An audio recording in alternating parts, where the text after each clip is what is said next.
অনেক ভিডিও পেয়ে যাবেন ইউটিউবে এরকম ধরনের। আপনাকে এই ফর্মটি ফিল আপ করে আপলোড করে দিয়ে অ্যাড্রেস আপডেট হয়ে যাবে এরকম মানে বলছে, কিন্তু এটা মানে পুরো 100-তে 101% মিথ্যা, মানে কাজই হবে না এর মাধ্যমে। তো এটার মাধ্যমে কাজ করতে যায় না। বিয়ের পরে মহিলাদের আধার কার্ড ট্রান্সফার ব্যাপারে ইউটিউবে অনেক রকমের ভিডিও আছে, যে ওই ভিডিও থেকে আপনাকে দূরে থাকতে হবে। স্ক্যাম অনেক হচ্ছে, যেটা আমার সঙ্গে হয়ে গেছে। তো আমি এই ভিডিওতে ওটি আলোচনা করব, তো অবশ্যই ভিডিওটি শেষ অবধি দেখবেন, স্কিপ করে যাবেন না, নাহলে কিন্তু আপনারই বোঝার অসুবিধা হবে। তো ভিডিওটি পুরো দেখুন। ইউটিউবে অনেক রকমের ভিডিও আছে, যাতে করে দেখাচ্ছে আপনার একটি ফর্ম, এই যে এই ফর্মটার কথা বলছি আপনার, এই ফর্মটির মাধ্যমে অ্যাড্রেস আপডেট হয়ে যাবে। এই যে এইটি 10 নম্বরে যে ফর্মটা, এখানে উপরে যদি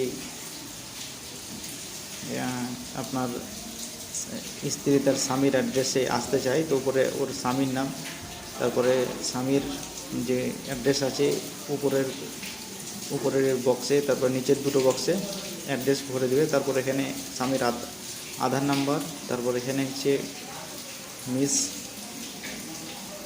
মিসেস মিস্টার মিসেস যা হোক এখানে দিতে হবে, আর এখানে তার স্ত্রীর নামটা দিতে হবে, আর নিচে স্ত্রীর আধার কার্ডের নাম্বার এখানে দিয়ে, আর এখানে ওয়াইফ লিখতে হবে বা ফাদার লিখতে হবে এখানে। তারপর আপনার এখানে আবার নিচের কলমে আপনাকে আবার আধার উইথ মিস্টার মিসেস দিয়ে যে স্ত্রীর নামটা ওখানে লিখে দেবে, ফাদারের নামটা লিখে দিতে হবে। ফির এখানে আরেকটা নিচে কলমে আপনাকে দিতে হবে, এখানেও আরেকবার স্ত্রীর নামটা লিখে দিতে হবে। লেখার পরে যে ডেটে আপনি ফর্মটি আপলোড করবেন ওই ডেটটা, আর এখানে তার স্বামী একটা সিগনেচার করে দেবে, name signature of head of the family, এর মাধ্যমে হয়ে যায় বলছে। কিন্তু এটার সত্য কতটা, সত্যটা হয়েছে এটাই, এর মাধ্যমে হবে, এটাও ঠিক, হবে না বলছেন, এটাও ঠিক, কিন্তু এটার মাধ্যমে করতে গেলে আপনাকে মানে একটা এর অ্যাটাচ সাপোর্টিং একটা ডকুমেন্ট লাগবে, রেশন কার্ড, ম্যারেজ সার্টিফিকেট, যে কোনো একটা সার্টিফিকেট লাগবে, যে আপনার যে সার্টিফিকেট আছে, যে হ্যাঁ ওই সার্টিফিকেটে ওর মানে স্ত্রীর যে মানে স্ত্রীর যে ডকুমেন্ট আছে ওই ডকুমেন্টে আপনার স্বামীর নাম লেখা আছে, রেশন কার্ড হোক বা আপনার পাসপোর্ট হোক বা যে কোনো ডকুমেন্টই হতে পারে, যেটাতে আপনার লেখা আছে ওর স্বামীর নামটা ওখানে মেনশন করা আছে, ওই রকম একটি ডকুমেন্ট মানে এর সঙ্গে এই ফর্মটির সঙ্গে অ্যাটাচ করতে হবে, তবেই এটা মানে বৈধ হবে, তাহলেই কাজটা হবে, নাহলে কিন্তু রিজেক্ট হয়ে যাবে, যেরকম আমার সঙ্গে হয়েছিল। তো রিজেক্টটি আমি দেখাবো কি, আমি করেছিলাম কি, এই ফর্মটি ফিল আপ করার পরে পিডিএফ করে আমি আপলোড করে দিয়েছিলাম, এর সঙ্গে কোনো ডকুমেন্ট দিইনি। ডকুমেন্ট ইউআইডি থেকে ফোন করে যেটা জানতে পারলাম, ওইখান থেকে আপনাকে একটি ডকুমেন্ট এর সঙ্গে সাপোর্টিং ডকুমেন্ট দিতে বলছে। তাহলে আমার এই ফর্মটি ভরার কোনো মানেই হচ্ছে না, যেখানে সাপোর্টিং ডকুমেন্ট এটাও দিতে হবে, ওটাও দিতে হবে, তো কী দরকার এই ফর্মটি আপনার ভরার। এখানে বইলে দিয়েছে self declaration form the head of family of form sharing address with mandated family member residence at the same address, মানে সেম অ্যাড্রেসের জন্য এটা প্রযোজ্য হবে। কিন্তু সেম অ্যাড্রেস ছাড়া দেখুন যে ওর স্বামীর যে ঠিকানা আছে ওটা আলাদা আর স্ত্রীর ঠিকানা আলাদা, তাহলে কিন্তু এটা হবে না, এটা বাতিল হয়ে যাবে, এরকম রিজেক্ট হয়ে যাবে।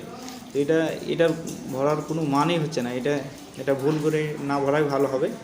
তো ওটার যদি ফর্মের মাধ্যমে করতে হয় আপনাকে, তাহলে এই যে নিচে certificate for Aadhaar enrollment update to be used only proof of address, এই যে ফর্মটা লেখা আছে দেওয়া আছে নিচে 11 নম্বরে, এই ফর্মটি ঠিকঠাকভাবে ভরে এর মাধ্যমে যদি করেন তাহলে হওয়ার চান্স আছে বা হয়ে যাবে, মানে 100-তে 90% মানে হয়ে যাবে, এটাতে মানে হয়ে যাবে টার্গেট যে অনুযায়ী ভরা আছে। নিচে দেখুন ফর্মটা ভরা আছে, ওই অনুযায়ী এই ফর্মটা ভরতে হবে। আর এখানে আপনার যে প্রধান আছে, প্রধানের একটা সিগনেচার লাগবে, তার স্ট্যাম্প লাগবে, ওয়াইফের পাসপোর্ট ফটো লাগবে, এখানে যে করছে এই ফর্মটা ভরে দিচ্ছে, তার একটি স্ট্যাম্পও দিতে হবে, আর এখানে টিক মার্কও দিতে হবে যে হ্যাঁ এটা কে কার মাধ্যমে ফর্মটা ভরা হচ্ছে, ভিলেজ, পঞ্চায়েত, হেড অফ, মুখিয়া, যা হোক এখানে এটা টিক মার্ক দিয়ে এটাকে যদি আপলোড করেন এটার মাধ্যমে হবে। কিন্তু এটার মাধ্যমে হলে আপনার যেটা হবে অ্যাড্রেসটাই শুধু আপডেট হবে, কিন্তু আধার কার্ডে স্বামীর নামটা অ্যাড হবে না। তো স্বামীর নাম অ্যাড করার জন্য আপনার রেশন কার্ড হোক বা আপনার ম্যারেজ সার্টিফিকেট হোক, মানে এরকম একটি ডকুমেন্ট লাগবে যে স্বামীর নাম ও ডকুমেন্টে মেনশন করা আছে, তাহলেই কিন্তু আধার কার্ডে তার স্বামীর নামটি অ্যাড হবে। তো আপনারা ভুলভাল করে এটা ওটা ফর্ম ভরবেন না, টাকা বেকার অপচয় করবেন না, তার থেকে সঠিকটা নির্বাচন করে সঠিকটা সিলেক্ট করে তবে করুন, তাহলে বেকার পয়সাগুলো ভেস্ট হবে না। যেরকম আমার সঙ্গে হয়েছিল, আমি দেখাচ্ছি আমার ফর্মটা, মানে কালকে আমি 26 জুলাই ভরেছিলাম, আজকে রিজেক্ট হয়ে গেছে। তো দেখুন দেখাচ্ছি গুগলে ফর্মে নিয়ে গিয়ে, দেখুন এই যে UIDI লিখলাম,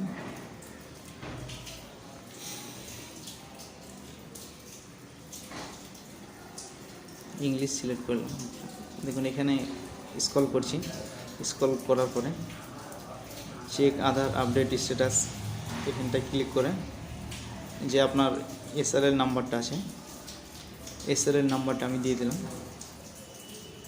ক্যাপচা দিতে বলছে, তো আমি ক্যাপচা দিয়ে দিলাম। ক্যাপচারটা দিয়ে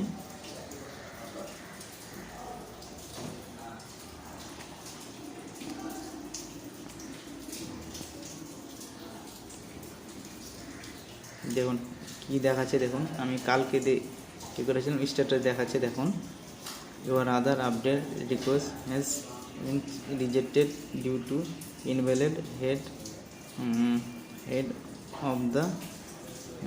of the family document, kindly update again UIDI। মানে এটাই বলতে চাইছে, যেটা আমি সাপোর্টিং যে ডকুমেন্টটা এটা দিয়েছিলাম, যেটা বললাম এর আগে, যেটা ওখান থেকে বলে এলাম, ওই উপরের এই ডকুমেন্টটা এইটাকে দিয়েছিলাম, যেটা ইউটিউবে অনেক ভিডিও পেয়ে যাবেন, ইউটিউবে এরকম ধরনের আপনাকে এই ফর্মটি ফিল আপ করে আপলোড করে দিয়ে অ্যাড্রেস আপডেট হয়ে যাবে এরকম মানে বলছে, কিন্তু এটা মানে পুরো 100তে 101% মিথ্যা, মানে কাজই হবে না এর মাধ্যমে। তো এটার মাধ্যমে কাজ করতে চান না, বেফালতু টাকা আপনার অপচয় হবে, এখানে কোনো কাজই হবে না। তার থেকে আপনি যদি করতে পারেন তাহলে এই যে নিচের ফর্মটা এর মাধ্যমে করলে আপনার কাজ হবে, এটা মানে 99% গ্যারেন্টি আছে এটা হয়ে যাবে। যেটা আপনার ভরতে হবে নিচে দেখা আছে, স্যাম্পল দেওয়া আছে, এরকম করে সেম এরকম করেই আপনাকে ভরতে হবে ফর্ম উপরের বক্সটা। আর আপনার যে গ্রাম পঞ্চায়েতের যে হেড আছে, মানে যে প্রধান আছে, তার একটা স্ট্যাম্প লাগবে, তার সিগনেচার লাগবে, আর তাকে এখানে ফর্মটা ভরতে হবে, তার নাম, তার মোবাইল নাম্বার, তার অ্যাড্রেস, কন্ট্যাক্ট নাম্বার সব দেওয়া আছে, দেখুন ওগুলো ওকেই ভরতে হবে, তবে এটা হবে। আর কিন্তু স্ত্রীর একটা পাসপোর্ট ফটো লাগবে, আর পাসপোর্টের ফটোর উপর দিয়ে কিন্তু একটি সিগনেচার করতে হবে আপনার মুখিয়ার যে প্রধান আছে, তো এর মাধ্যমে হবে। এটা 99% হয়ে যাচ্ছে বা হয়, তো এরকম ধরনের আপনাকে এভাবে করতে হবে। তো বেফালতু ওটার মাধ্যমে করতে চান না, ওটার মাধ্যমে করলে কিন্তু ওইখানে কিন্তু আপনাকে সাপোর্টিং ডকুমেন্ট একটা লাগবেই। তো এই ফর্মটা তাহলে সাপোর্টিং ডকুমেন্ট যখন দিতে হবে, যখন থাকবে আপনাকে ম্যারেজ সার্টিফিকেট বলুন আর রেশন কার্ড বলুন, যদি থাকে তো ওর মাধ্যমে ডাইরেক্ট করে ইলিভেন্ট হয়ে যাবে। কিন্তু এই ফর্মটা ভরার মানে হবে না আপনাকে তখন থাকলে, যখন আপনার ডকুমেন্ট না থাকবে তখনই তো ফর্মের মানে সাহারা নিতে যাবেন। তো যদি সাপোর্টিং ডকুমেন্ট থাকে আপনার কাছে, ম্যারেজ সার্টিফিকেট বা রেশন কার্ডে স্ত্রীর নাম মেনশন থাকে, তার স্বামীর নাম মেনশন থাকে, এখন তো আরও সহজভাবে হয়ে যাচ্ছে। আপনার রেশন কার্ডে তো কিছু লাগছে না, সেরকম ডকুমেন্ট আপলোড করতে আছে না, তো আপনি রেশন কার্ডের থ্রু তো করতে পারেন। মানে এটা স্যাম্পলভাবে তো রেশন কার্ড এখন স্বামীর নাম ওখানে আপডেট করা যাচ্ছে। রেশন কার্ডটি ট্রান্সফার করলে তার মানে বাবার বাড়ি থেকে মায়ের শ্বশুর বাড়ি ট্রান্সফার করলে ওখানে স্বামীর নামটা আপডেট হয়ে যাচ্ছে। তো রেশন কার্ডের থ্রু করতে পারেন, এটা প্রযোজ্য হবে বা আপডেট হয়ে যাবে। তো এইভাবে আপনি করতে পারেন। তো ভিডিওটি ভালো লাগলে অবশ্যই আপনি কমেন্ট করবেন, যে আপনার যদি বুঝতে অসুবিধা হয় তো কমেন্ট করে আপনি জানতে পারেন। আর ভিডিওটি যদি ভালো লাগে অবশ্যই একটি লাইক করবেন, আর সাবস্ক্রাইব করতে ভুলবেন না, আপনাদেরই মানে হেল্পের জন্য ভিডিওটি করা। তো পরবর্তী ভিডিওর জন্য চ্যানেলটিকে অবশ্যই সাবস্ক্রাইব করে রাখবেন, মোটিভেট হয় এতে ভিডিও করতে।